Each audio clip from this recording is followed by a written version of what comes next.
Bismillahirrahmanirrahim. Assalamualaikum warahmatullahi wabarakatuh.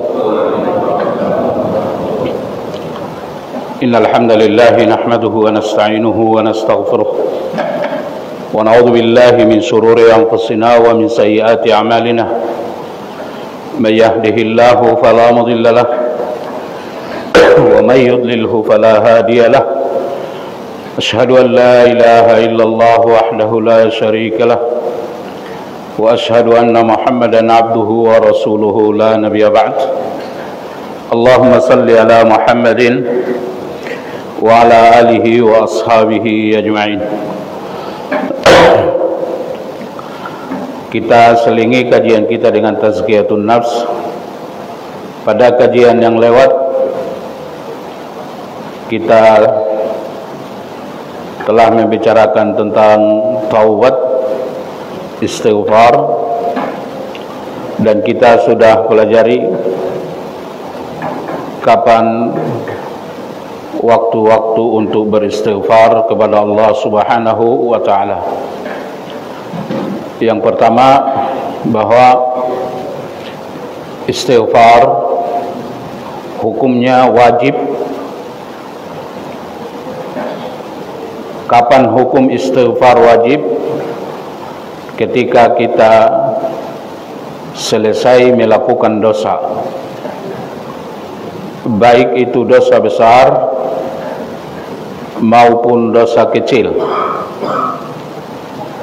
Dosa itu terjadi karena meninggalkan perintah atau karena melakukan larangan. Pada kondisi seperti ini, istighfar hukumnya adalah wajib. Kalau sudah sadar bahwa telah melakukan dosa, baik itu dosa besar maupun dosa kecil, baik itu karena melakukan larangan atau meninggalkan perintah, segera beristighfar. Kalau tidak segera beristighfar, dosa lagi. Menunda istighfar adalah dosa yang harus diistighfari lagi. Menunda istighfar adalah dosa yang harus ditaubati lagi. Maka dari itu Allah katakan dalam Al-Quran, wa idza fa'alu fahishatan aw zalamu anfusahum dzakarullaha fastaghfaru lidzunubihim. Apabila orang-orang beriman itu sadar telah mereka melakukan dosa, maka mereka segera bertaubat. Segera bertaubat. Nah, jadi ini adalah waktu istighfar yang pertama. Hukumnya adalah wajib. Berikutnya waktu istighfar yang paling mulia, yang paling afdal dan diperintahkan untuk beristighfar adalah ketika salat. Ketika salat, maka lihat salat kita itu awalnya istighfar, pertengahannya istighfar, akhirnya adalah istighfar. Bacaan salat itu sebahagian adalah tasbih la ilaha illallah, subhanallah, alhamdulillah, wa la ilaha illallah, Allahu akbar. Sebahagian bacaan salat itu adalah istighfar. Lihat kalau kita salat lalu kita katakan Allahu Akbar, doa iftitah mayoritas adalah istighfar. Allahumma ba'id baini wa baina khataaya sampai akhir adalah istighfar. Atau umpamanya wajjahtu wajhiya lilladzi fatara as-samawati wal ard, itu adalah istighfar. Lihat ketika kita rukuk, kita beristighfar. Subhana rabbiyal azim, subhana rabbiyal azim. Boleh ditambah Allahumma ighfirli. Kalau Nabi sejak turun ayat idza jaa nasrullahi wal fath wa ra'aitan nasa yadkhuluna fi dinillahi afwaja, Maka ayat ini selalu dibaca Nabi dalam ruku' dan sujudnya. Subhanakallahumma wa bihamdik Allahumma ighfirli. Sampai Rasul wafat, kata Aisyah radhiyallahu anha. Jadi ketika kita ruku' kita istighfar.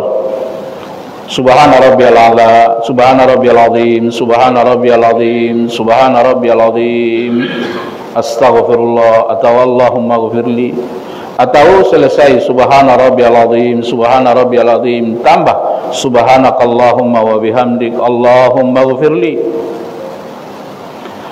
Ketika kita sujud juga kita istighfar. Nabi sallallahu alaihi wasallam membaca sujudnya subhana rabbiyal a'la, subhana rabbiyal a'la, subhanakallahumma wa bihamdik Allahumma ighfirli. Ketika sujud adalah istighfar. Duduk antara dua sujud juga istighfar. Rabbi ighfirli warhamni wahdini wa'afini warzuqni. Ketika tahiyat akhir juga istighfar. Ketika tahiyat akhir, innaka hamidum majid, Allahumma inni zalamtu nafsi zulman katsira wa la yaghfiru dhunuba illa anta faghfir li maghfiratan min 'indik warhamni innaka antal ghafurur rahim.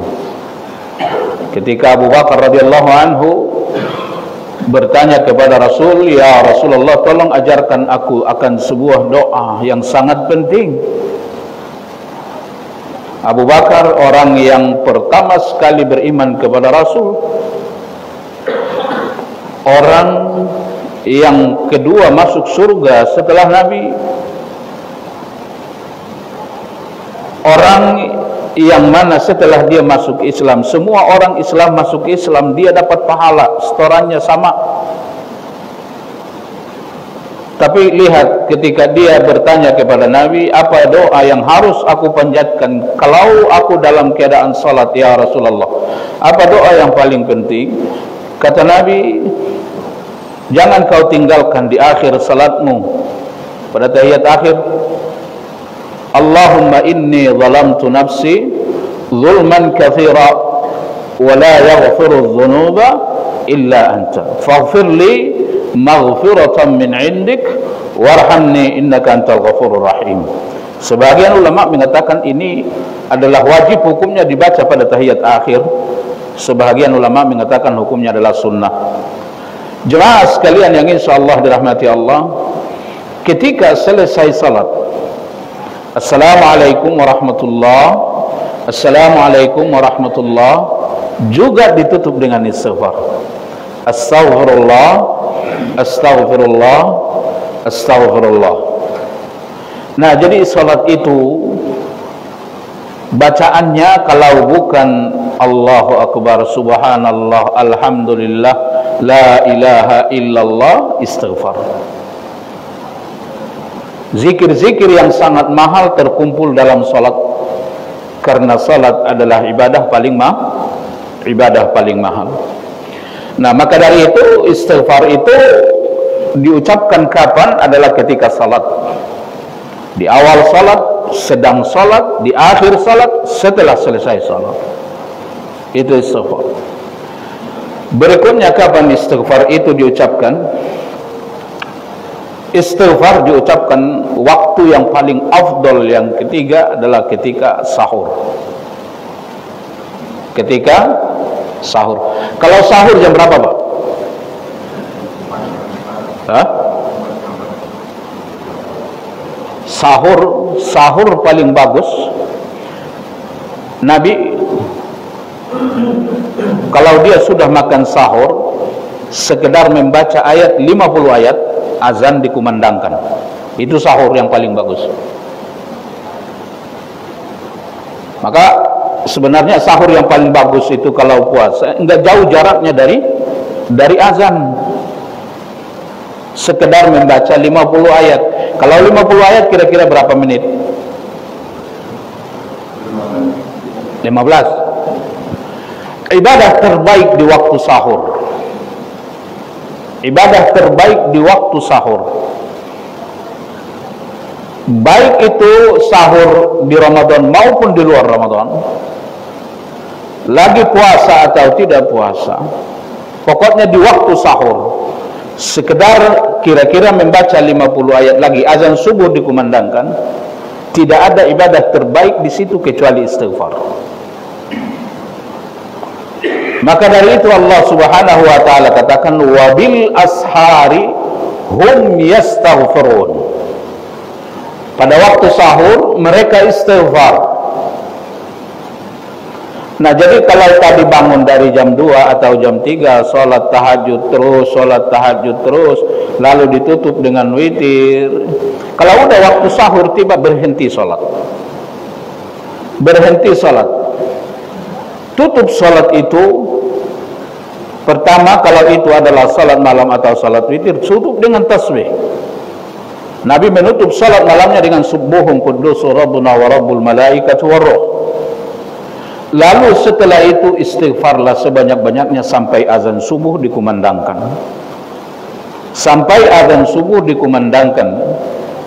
Beristighfar. Ini waktu istighfar yang sangat luar biasa mahalnya nilainya. Waktu istighfar yang sangat mahal nilainya ketika Allah turun ke langit dunia, lalu kita beristighfar kepada Allah Subhanahu wa taala. Allah Subhanahu wa taala katakan ciri-ciri penduduk surga itu antara lain ciri-ciri mereka terbesar, kata Allah, tatajafa junubuhum anil madaji'. Tatajafa junubuhum anil madaji' yad'una rabbahum khaufan wa tama'a wa mimma razaqnahum yunfiqun. Penduduk surga itu ciri-ciri terbesarnya mulai dari zaman dahulu, mulai dari Adam. Ciri terbesar penduduk surga, kata Allah, lambung mereka jauh dari tempat tidurnya. Artinya apa itu, Pak? Salat malam. Kalau ada orang dari malam sampai pagi tidur, itu bangkai malam namanya. Mau ngapain? Ayo. Jadi coba usia-usia kayak kita ini juga sebenarnya kalau udah jam 2, jam 3 itu udah gak bisa tidur, ya gak? Bisa tidur gak? Bolak-balik aja di tempat tidur, tapi gak mau sholat. Kalau enggak dia bangkit, kamar mandi, kencing, balik lagi, tapi gak tidur dia. Padahal sebenarnya kalau udah begitu Allah sayang sama Anda, Allah katakan sholatlah. Tidak butuh kita tidur lagi kalau udah jam segitu. Dan usia seperti kita ini tidak mau tidur. Nah, isilah dengan salat malam. Jangan kita kayak bangke sepanjang malam tanpa ibadah kepada Allah. Tatajafa junubuhum anil madaji' yad'una rabbahum khawfa. Orang yang akan masuk surga itu, kata Allah, di malam hari itu tidurnya sedikit. Lambungnya jauh dari tempat tidurnya. Yad'una rabbahum khaufa, dia berdiri, dia beribadah, dia meminta kepada Allah khaufa, takut, karena takut masuk neraka, karena ingin masuk surga. Pak, setiap orang melewati neraka enggak? Ayo. Hah? Allah Subhanahu wa taala katakan wa in minkum illa wariduha. Setiap orang pasti lewat di neraka itu. Karena ala rabbika hatman maqdiyah. Setiap orang lewat di neraka itu. Tidak ada orang yang enggak lewat di neraka. Tsumma nunjil ladzina taqaw wa nadharu adh-dhalimina fiha jithiya. Kemudian selamatlah orang yang bertakwa dan jatuhlah ke neraka itu orang-orang pendosa. Apa makna ayat ini? Banyak penafsiran ayat ini, tapi penafsiran yang paling masyhur ada dua. Penafsiran yang pertama, ulama kita katakan setiap orang pasti masuk ke neraka. Ayo, takut gak? Kalau takut, pasti sholat malam. Karena Allah katakan khaufan, dia akan bangkit dari tidurnya karena takut masuk neraka. Wa tama'a, karena ingin masuk surga. Setiap orang, kata Allah, pasti memasuki neraka itu. Penafsiran yang pertama, mereka mengatakan, ulama kita mengatakan, memang setiap orang masuk ke dalam neraka. Cuman kalau dia orang yang bertakwa, neraka itu tidak membahayakan dia, karena neraka itu adalah bagi orang yang zalim.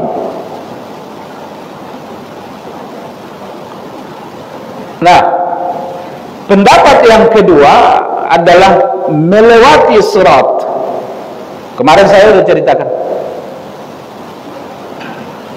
Ketika orang-orang yang menyembah kepada selain Allah dipanggil Allah nanti di akhirat. Semua yang menyembah kepada selain Allah, Allah panggil nanti di akhirat.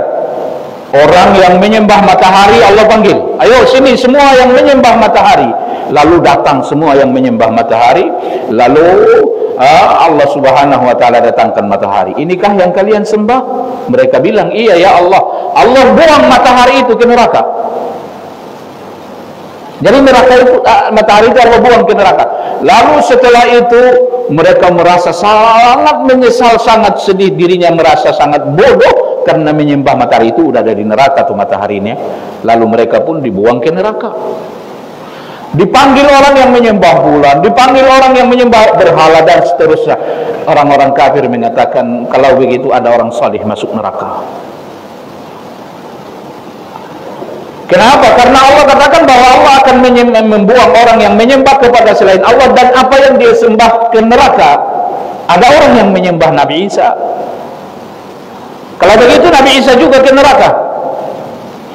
Allah katakan, aku akan selamatkan orang yang beriman, orang yang bertakwa. Allah panggil Nabi Isa, iya. Allah katakan setelah dikumpulkan orang yang menyembah Nabi Isa, Allah katakan, wahai Isa, apakah anta qulta linnas takhiduni wa ummiya ilahaini min dunillah? Apa benar Isa dulu ketika di dunia kau mengajak orang menyembah engkau dan ibumu? Tidak ya Allah. Nah, Nabi Isa nggak dimasukkan ke neraka, ibunya nggak dimasukkan ke neraka, tapi orang yang menyembahnya dibuang ke neraka. Ada orang yang menyembah malaikat, malaikatnya ya nggak masuk ke neraka. Ada orang yang menyembah Uzair, Uzairnya yang nggak masuk ke neraka. Nah jemaah sekalian yang insya Allah dirahmati Allah subhanahu wa ta'ala, nah mereka setiap orang, kata Allah, melewati neraka. Penafsiran yang kedua, mereka melewati neraka, Allah bentangkan di atas neraka itu jembatan yang sangat tajam, yang sangat kecil. Di bawahnya api neraka, ngamuk luar biasa, gelapnya minta ampun. Keadaan saat itu juga adalah gelap gulita. Di atas ada penggait-penggait yang mengejar setiap orang yang lewat di situ. Apa yang dibutuhkan? Kecepatan melewati sirat ini. Kalau ingin cepat, apa yang dibutuhkan? Cahaya. Maka Allah bagi-bagi cahaya sebelum melewati sirat. Sejauh mana cahaya yang didapatkan seseorang, maka sejauh itu kecepatan dia melewati salat. Ibadah paling hebat mendatangkan cahaya adalah salat. Maka dari itu Nabi katakan as-sadaqatu burhan. Sedekah itu adalah bukti kalau orang itu beriman. Was-salatu nur. Salat itu adalah cahaya. Salat itu adalah cahaya. Jadi tidak ada orang yang masuk surga sebelum melewati neraka. Tidak ada orang yang masuk surga sebelum melewati neraka. Cuman orang yang bertakwa selamat ketika melewati neraka. Allah tidak katakan yang selamat itu si anu, yang selamat itu si anu, yang selamat itu si anu. Allah bilang begitu enggak? Ada enggak kabar dari Al-Quran hadis bahwa Anda selamat ketika melewati sirat? Enggak ada. Siapa yang akan selamat? Allah katakan tsumma nunjil ladzina taqaw. Selamatlah orang yang bertakwa. Selamatlah orang yang bertakwa. Jadi nggak ada yang Anda butuhkan dalam hidup ini selain takwa. Bisa renungkan nggak kalau nggak ada dua hal dalam kehidupan kita? Nggak ada iman, nggak ada takwa. Gimana kira-kira hidup kita? Nggak ada iman, nggak ada ibadah. Kacau nggak? Iman bikin manusia tenang, bikin manusia bahagia, bikin dia tidak kacau, bikin dia tidak takut, bikin dia tidak sedih. Itu iman. Letaknya di jiwa, di hati manusia. Kalau takwa membuat Anda selamat. Salat, puasa, zikir, qiraatul Quran, ini membuat fisik Anda selamat. Selamat di dunia. Coba renungin kalau nggak ada ibadah. Bagaimana jadinya hidup di dunia? Coba renungin kalau nggak ada ibadah, gimana jadinya di kubur? Coba renungin bagaimana jadinya kalau udah dibangkitkan dari kubur. Coba renungkan kalau nggak ada ibadah, gimana ketika melewati sirat? Bukankah Allah katakan yang Allah akan selamatkan adalah orang yang bertakwa? Jemaah sekalian yang insya Allah dirahmati Allah. Nah, maka dari itu kata Allah Subhanahu wa taala, orang yang akan masuk surga itu kalau malam hari mereka salat malam. Lambungnya jauh dari tempat tidurnya. Dia salat. Kenapa? Karena takut nggak lewat di neraka. Takut nyangkut di neraka. Kenapa? Karena takut tidak masuk ke dalam surga. Karena tidak ada orang yang masuk surga sebelum ia melewati neraka. Tidak ada. Itu tadi ayat dalam surah Maryam ayat 71. Nah, jemaah sekalian yang insya Allah dirahmati Allah Subhanahu wa taala, maka orang yang akan masuk surga itu kata Allah, di malam hari dia jauh lambungnya dari tempat tidurnya. Dia salat malam. Salat malam kita Pak ya. Mau ngapain lagi? Tidak ada yang paling kita butuhkan selain daripada ibadah. Nggak ada. Anda mau masuk ke dalam surga, faktor terbesarnya setelah tauhid adalah salat. Salat apa? Salat yang wajib, setelah itu salat malam. Mau selamat dari neraka, faktor terbesarnya tauhid, lalu salat, dan setelah itu salat malam. Rabi' bin Aslam, pembantu Nabi, Rabi' bin Aslam, tugas dia itu nyediain air buat Nabi. Kalau Nabi mau mandi, mau wudu, mau qada hajat, tanpa dikomandoin, ini Rabi' bin Aslam udah cari tahu kapan Nabi perlu. Kalau malam, Rabi' bin Aslam tidur di samping pintu Nabi. Hebat gak itu? Karena rumah-rumah Nabi, rumah-rumah istri Nabi itu pintunya nyambung ke Masjid Nabawi. Nah, kalau udah malam tiba, Rabi' bin Aslam perhatikan itu. Ini malam Nabi tidur di rumah istrinya yang mana? Nah, Rabi' bin Aslam kalau udah tahu ini Nabi malam ini tidur di rumah Aisyah, maka Rabi' bin Aslam tidur di depan pintu rumah Aisyah. Untuk apa? Agar supaya dia tahu kalau Nabi nanti tengah malam butuh air wudu, supaya dia bisa mengambil air wudu. Begitu hebatnya Rabi' bin Aslam. Setengah malam Nabi kalau mau sholat butuh air, Rabi' bin Aslam dia udah tahu tanpa dikomandoin. Nabi nggak enak, dia bilang, sal, wahai Rabi', minta apa yang kau minta, saya akan kasih. Minta uang saya kasih, minta jabatan saya kasih, minta budak saya kasih, minta onta saya kasih, minta apa aja, minta wahai Rabi', minta, saya akan kasih. Karena ini berarti kan ada tujuannya Rabi' bin Aslam yang sangat luar biasa. Sampai cara tidurnya saja begitu, agar supaya ia bisa menyediakan air buat Nabi. Apa kata Rabi' bin Aslam? Ya Rasulullah, untuk apa aku meminta dunia? Untuk apa aku meminta uang? Untuk apa aku meminta budak? Untuk apa aku meminta jabatan? Sebentar lagi semua akan saya tinggalkan. Benar nggak? Benar nggak? Yang bikin Anda, saya, semua ini adalah stres, takut, sedih, sebentar-sebentar gelisah. Antara lain adalah bini. Benar nggak? Ini bini sebentar lagi makan, bini minta pakaian, bini minta itu, bini minta itu. Antara lain yang bikin Anda stres anak Anda itu. Lagi di rahim, ini anak saya sehat gak? Begitu lahir, ini anak saya bisa duduk gak? Begitu bisa duduk, ini anak saya bisa berdiri gak? Begitu bisa berdiri, ini anak saya bisa dengar gak? Begitu bisa dengar, ini anak saya bisa lari gak? Begitu bisa lari, anak saya mau sekolah, bisa nggak saya bayar SPP-nya? Setelah selesai sekolah, ini anak saya mau bayar SPP setiap bulan, mau bayar uang kuliah. Yang bikin Anda stres setiap saat adalah keluarga Anda. Selesai kuliah, selesai nggak? Ini anak saya kapan mau nikah? Kalau mau nikah, apa uangnya? Kalau mau nikah, bagaimana?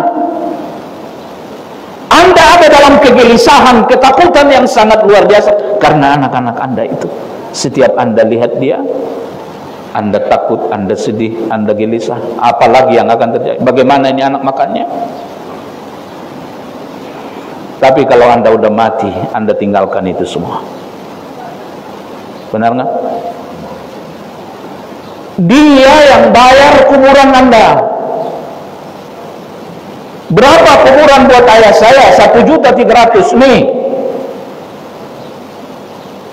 Anda sampai ke kubur, orang-orang yang gotong cuma sampai di pinggir. Mana anaknya? Tak taruh ayahmu di kubur. Itu keluarga. Semua harta yang kau kumpulkan, yang membuat kau lalai sholat, yang membuat engkau tidak beribadah, semua hartamu, kalau kematian itu tiba, tinggal dibagi-bagi keluargamu yang mereka pun sudah ditentukan takdir rezekinya. Tapi selama ini habis-habisan bekerja, takut anak, takut bini nggak makan, padahal mereka juga ditakdirkan rezekinya, sehingga lalai sholat. Waliyadzubillah, lalai sholat, terlambat sholat, tidak berzikir, tidak baca Al-Quran, tidak sempat menuntut ilmu, gara-gara uang. Yang kalau nanti asar Anda mati, tinggal semua itu. Yang jadi teman Anda sampai kubur adalah amal Anda. Kemarin saya sampaikan di khutbah Jumat, tidak ada teman abadi kecuali amal.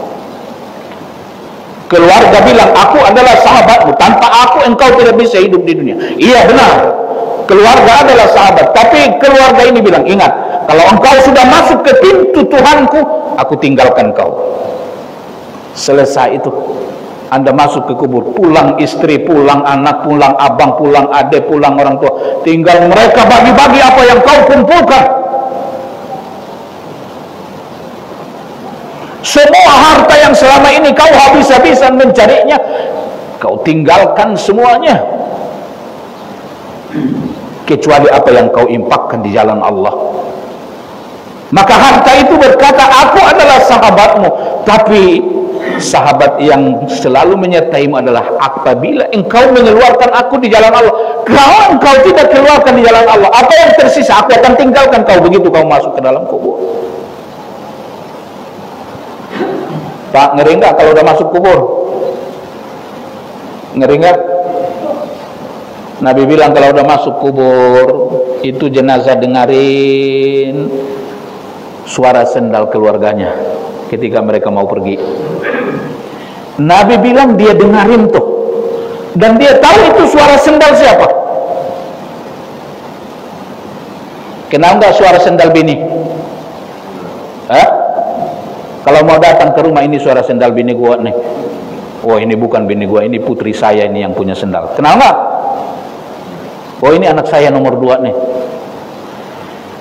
Kalau sudah dikubur, kata Nabi, keluarganya pulang, dia dengarin suara sendalnya. Ulama mengambil hikmah dari sini, maka tidak mutlak hukumnya kalau masuk ke kuburan harus lepas sendal. Kalau ada darurat, kalau banyak duri, kalau banyak ini banyak itu, tidak mutlak harus lepas sendal. Karena Nabi bilang dia dengarin suara sendal keluarganya. Sedih nggak kira-kira? Maka Nabi bilang, kalau kalian kuburkan aku, jangan langsung pulang, kata Nabi. Berdiri dulu kalian di samping kuburanku dan terus doakan kalian aku. Aku sangat terhibur dengan keberadaan kalian di atas kuburanku, menunggu datangnya malaikat Tuhanku untuk menanyakan aku. Sekedar memotong onta dan membagi-bagi dagingnya. Kira-kira kalau ada onta dipotong, dikulitin, lalu dibagi-bagi dagingnya, butuh berapa jam? Oke, setengah jam. Disunahkan Anda bertahan di kuburan itu. Disunahkan sahabat-sahabat yang soleh bertahan di kuburan itu, sekedar memotong onta dan membagi dagingnya sambil berdoa, Allahumma tsabbithu bil qawli tsabit. Karena jenazah itu ada dalam ketakutan luar biasa, dan dia terhibur dengan keberadaan keluarga dan sahabat yang beriman yang ada di atas kuburnya. Sangat sedih. Dan coba bayangin ketika mereka meninggalkan dia.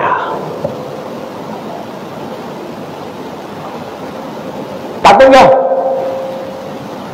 Ketika mereka meninggalkan dia, kuburan menghimpit. Cuman kalau Anda adalah orang yang beriman, kuburan menghimpit dengan penuh kasih sayang. Gelap yang sangat luar biasa. Lalu datang malaikat. Kalau Anda orang yang bertakwa, dia dudukkan Anda dengan lemah lembut. Lalu malaikat ini bertanya, Man rabbuka? Siapa Rabbmu? Allahu Rabbi. Ma dinuka? Apa agamamu? Agamaku adalah Islam. Manil ladzi bu'itsa fika? Siapa yang diutus untukmu? Muhammadur Rasulullah. Manil ladzi bu'itsa fika? Muhammadur Rasulullah. Manil ladzi bu'itsa fika? Muhammadur Rasulullah. Dia jawab 3 kali karena dia bisa jawab. Lalu malaikat itu bilang, dari mana kau tahu semua ini? Dari mana kau tahu Allah Tuhanmu? Allah tahu, kau tahu agamamu, kau tahu nabimu. Dari mana kau tahu? Anzalallahu kitaban qara'tuhu wa tadabbartuhu wa amiltu bihi. Allah turunkan Al-Quran.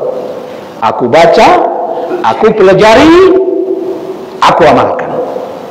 Maka kemarin saya sampaikan, sebab terbesar orang akan husnul khatimah apabila ia mempelajari, menolong agama Allah. Allah katakan, yutsabbitullahu alladzina amanu bil qawli tsabit fil hayatid dunya wal akhirah.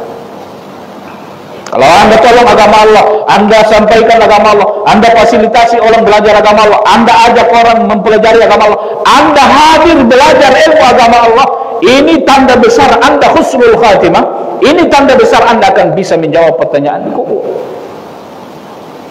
Nah, kalau sudah dijawab dengan baik, dia bilang, ya Allah, bisa enggak aku kembali ke dunia?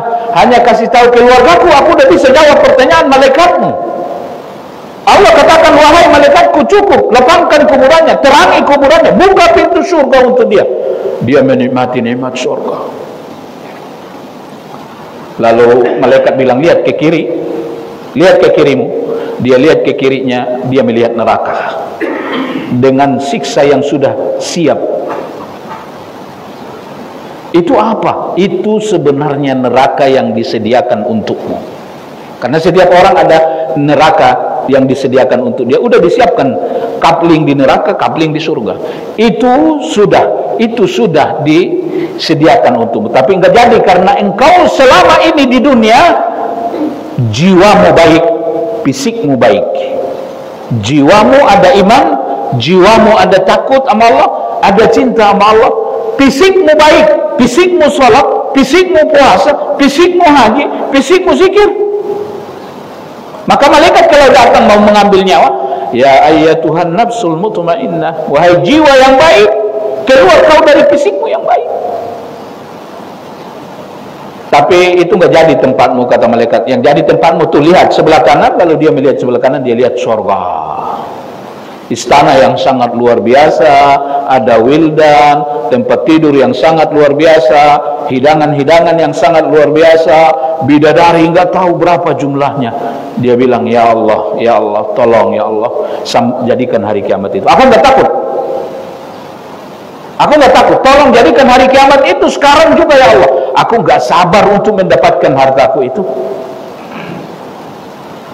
Sampai hari kiamat dia berdoa seperti itu. Setelah itu kata Nabi, datanglah sosok yang sangat indah, menyenangkan, wajahnya cakap, wangi luar biasa, mendatangkan kebahagiaan yang sangat luar biasa. Kamu siapa?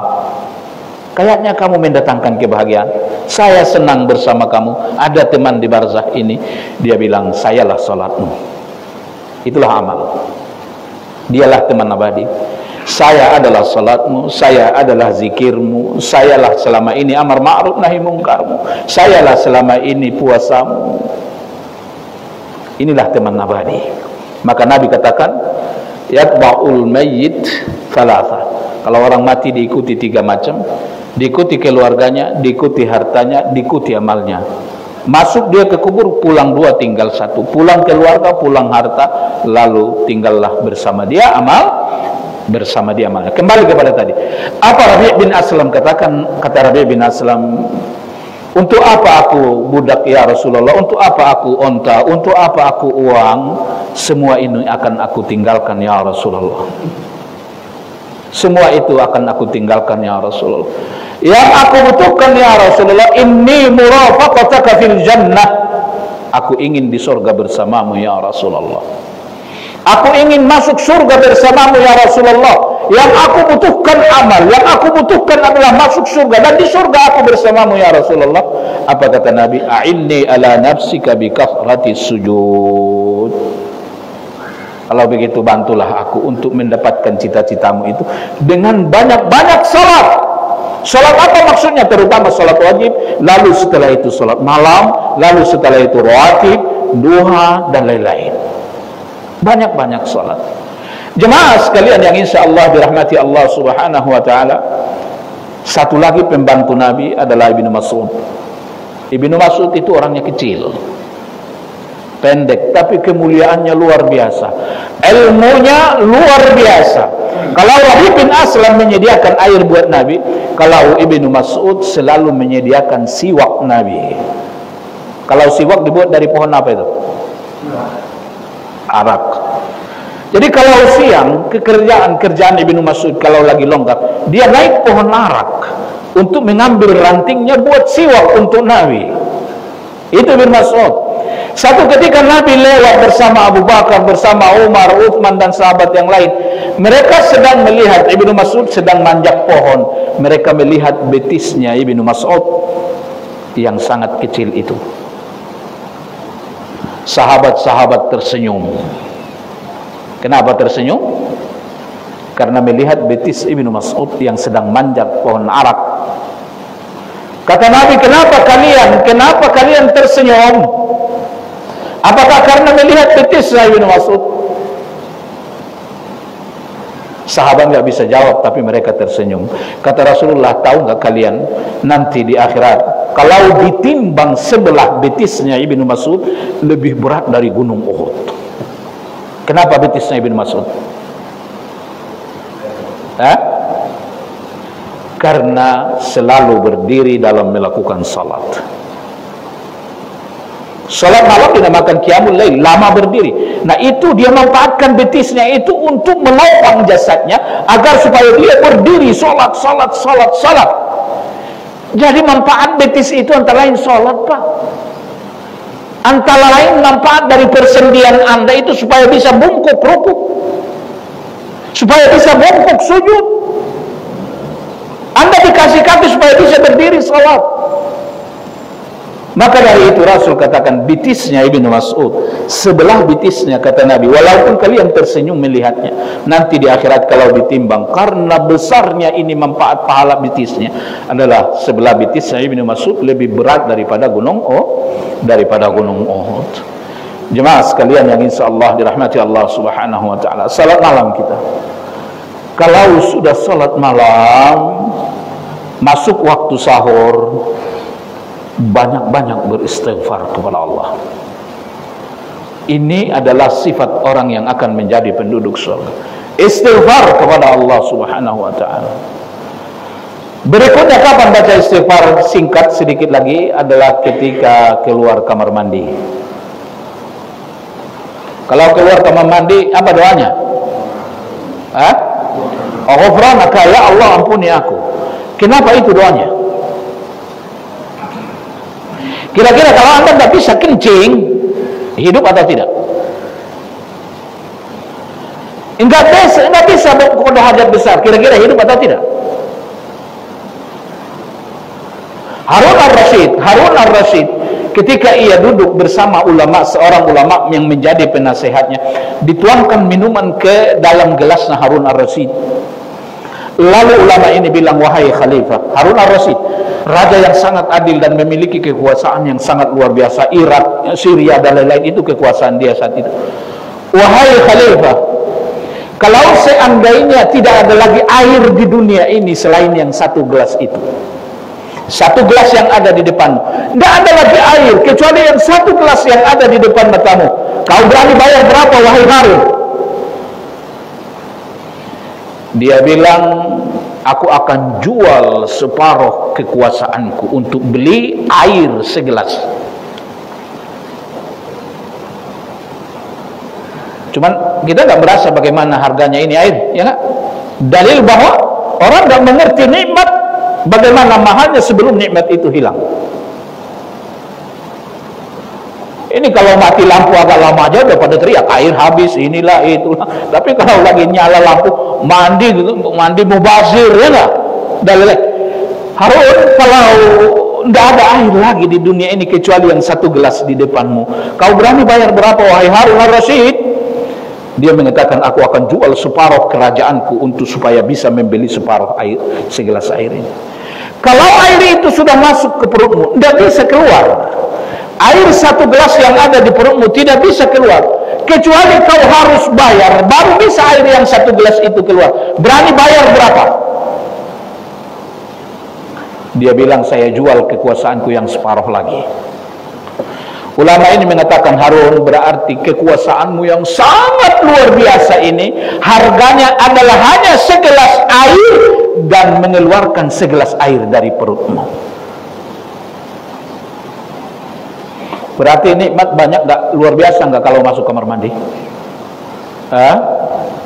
Luar biasa ya nggak?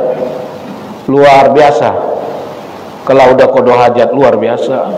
Tidak ada yang bisa qada hajat kecuali Allah izinkan. Kalau nggak qada hajat, nggak kencing, nggak buang air besar, mati kita. Maka dari itu, kalau sudah keluar kamar mandi, istighfar. Ya Allah, kau telah berikan aku nikmat yang sangat luar biasa. Kalau aku tidak kencing, aku akan mati. Kalau aku tidak bisa qada hajat besar, aku juga mati. Tapi selama di kamar mandi itu aku nggak bisa berzikir padamu, karena tidak boleh berzikir di kamar mandi. Aku tidak bisa mensyukuri nikmat ini selama aku di kamar mandi, ya Allah. Maka begitu keluar kamar mandi, dia katakan, Ghufranaka, ya Allah, aku memohon ampun kepadamu. Nah, maka dari itu antara lain waktu beristighfar kepada Allah adalah setelah keluar dari kamar mandi. Jemaah sekalian yang insyaallah dirahmati Allah, mudah-mudahan ada manfaat. Ada pertanyaan, silakan.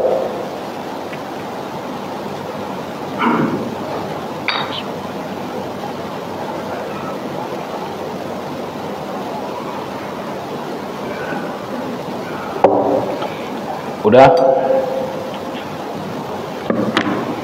Kita tutup dengan kafarah majelis. Subhanakallahumma bihamdik, asyhadu an la ilaha illa anta astaghfiruka wa atubu ilaik. Assalamualaikum warahmatullahi wabarakatuh.